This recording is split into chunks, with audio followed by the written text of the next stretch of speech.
I'm Nicholeen Peck. In this video, we're talking about skills for successful communication, specifically how to have a calm voice tone.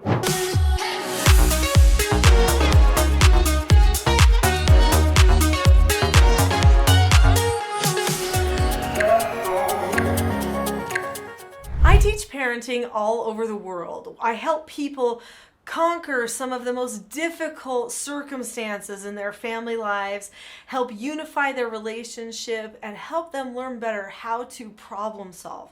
And I do this all through the lens of the principle self-government.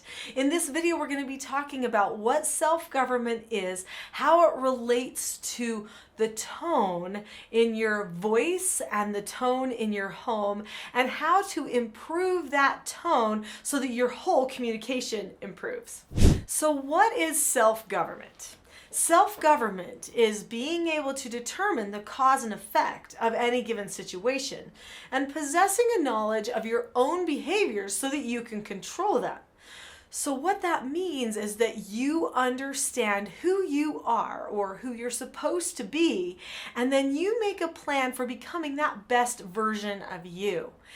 Then when you see yourself going off track, you bring yourself back into alignment.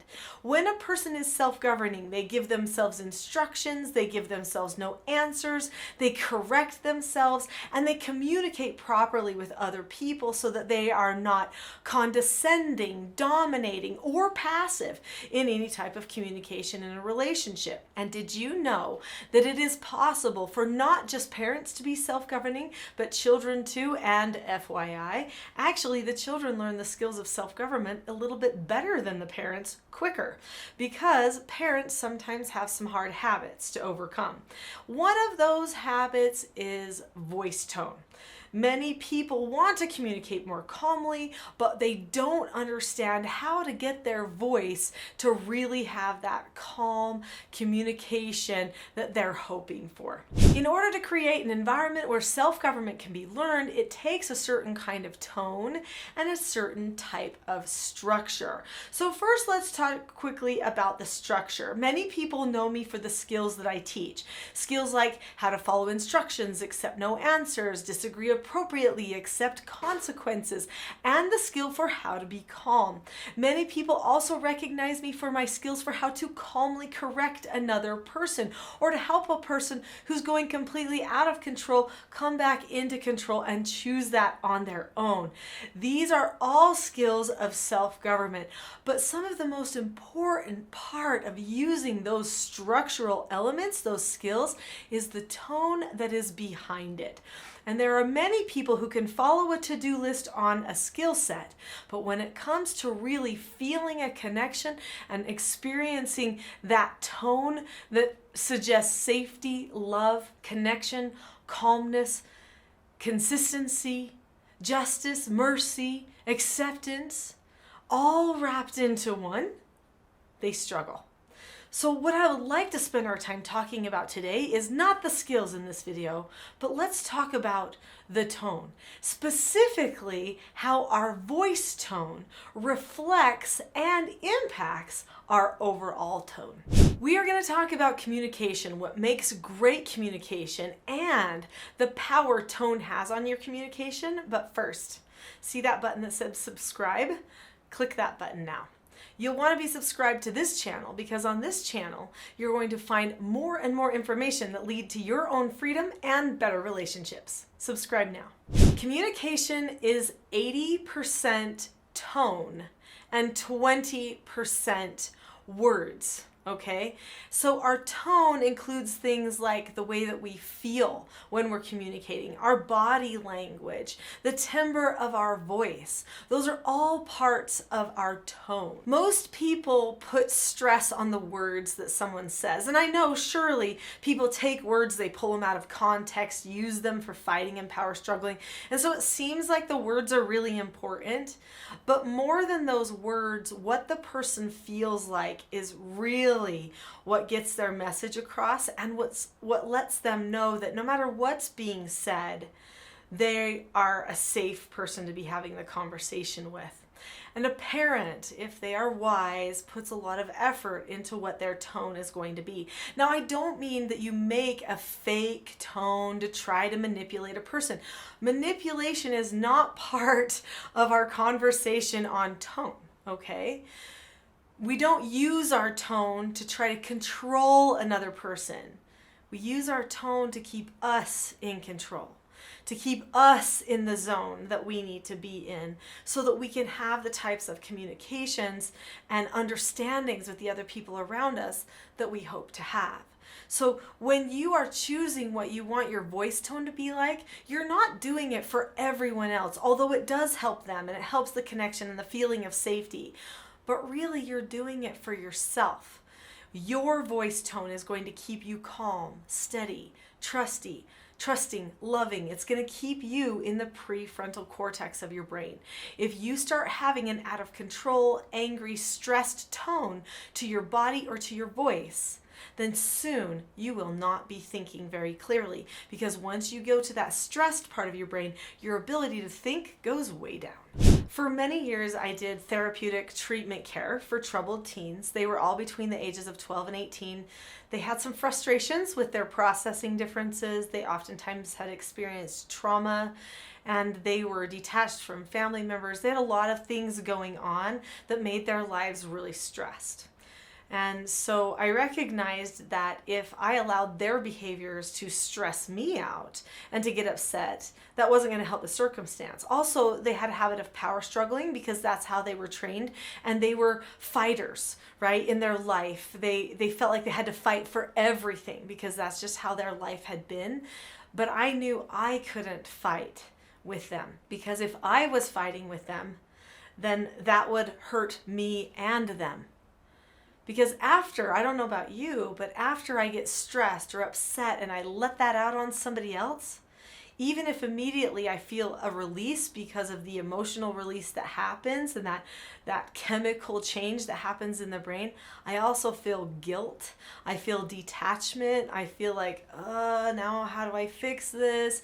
And I didn't want to end up in those circumstances. I didn't want to use that child. I wanted to be there as a help to that child. And so that meant that I had to put a lot of focus on the way that I was communicating with them.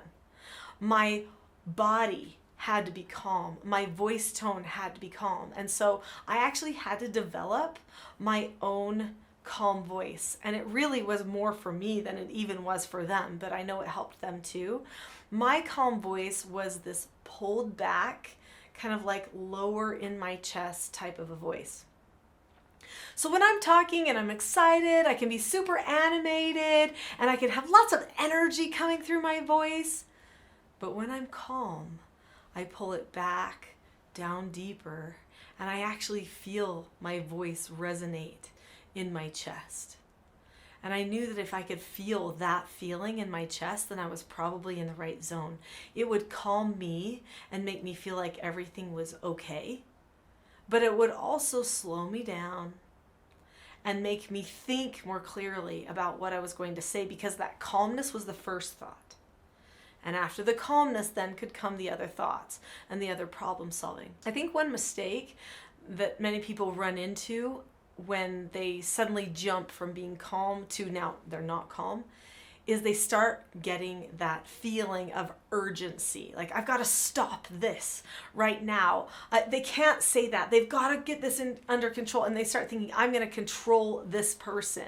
As soon as you start thinking you're going to control the other person, then you start becoming more stressed. You're in a power struggle situation, and suddenly you're in the wrong part of your brain to solve any problems.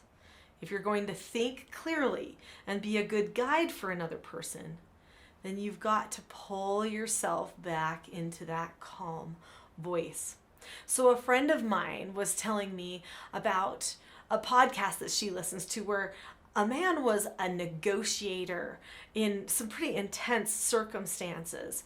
And he said that he used his late night DJ voice and that he would talk really slowly with other people. No matter how fast they would talk, he would talk slow.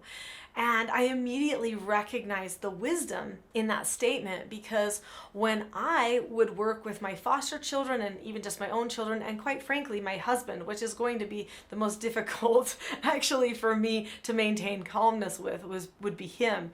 I would think of pulling back, settling down deep, think calm, calm, calm, be calm. What about this question? Be calm. Where do we go from here? Be calm. And then the next question. But the calm would always be the number one. And that's really one of the things that helped me become the most successful. If you can keep your voice calm, the rest of your body usually calms as a result of your voice, and then your whole communication improves. Calmness is probably one of the hardest things that we ever master within ourselves. In fact, there's a great definition of calmness. It's the best definition I've heard done by William Jordan in his essay, The Majesty of Calm. And it says something to the effect of, calmness is the rarest quality in human life. It's the poise of a great nature in harmony with itself and its ideals. It's absolute confidence, conscious power that's ready to be focused in an instant to meet any crisis. He says calmness is self-reliance. It's self-controlled. It's this type of power where a person is focusing on how they are feeling in their tone, and then they are expressing. There's this pause that happens within the person first. So I work a lot with legislators, and a really good friend of mine who happens to be a legislator, she has her calm voice, and when she's doing legislation, when she's listening to people and understanding people, it's her calm voice, and I can just tell it. I'm like, oh, she's got her calm voice on. She's thinking, she's going slower, and she's thinking. It's smart to create a calm voice for yourself. So that's my challenge to you. Create a calm voice. When you're done with this video, start saying a rhyme or the lyrics to a song and pull them back and go down deep and think calm in between each phrase of that poem or that song. Think calm and see how it comes out differently. You might feel like this is way too slow for my brain. My brain moves really fast. And so I understand how that could feel the case. I feel like that's the case. However, when you slow yourself down, the other people also feel more understood, which helps them become more calm as well. So calmness and that tone of a calm voice is honestly going to help you and them find that understanding that you're both looking for. I have a free gift for you. I have a Calm Parenting Toolkit. My Calm Parenting Toolkit has 10 tools that you can use to be calm and to help another person get calm without losing your calmness at the same time. I recognized after years of writing parenting books and doing trainings that calmness is the most difficult thing for people. So I made this Calm Parenting Toolkit. If you click on the link in the description below this video that says teachselfgov.com/toolkit, you can get that Calm Parenting Toolkit for free. It's not my full program, but it is a course that will get you started on self-governing you, and hopefully will get you launched off into becoming a new version of yourself, a self-governed version of you. So click on the link now, get the calmness help you need.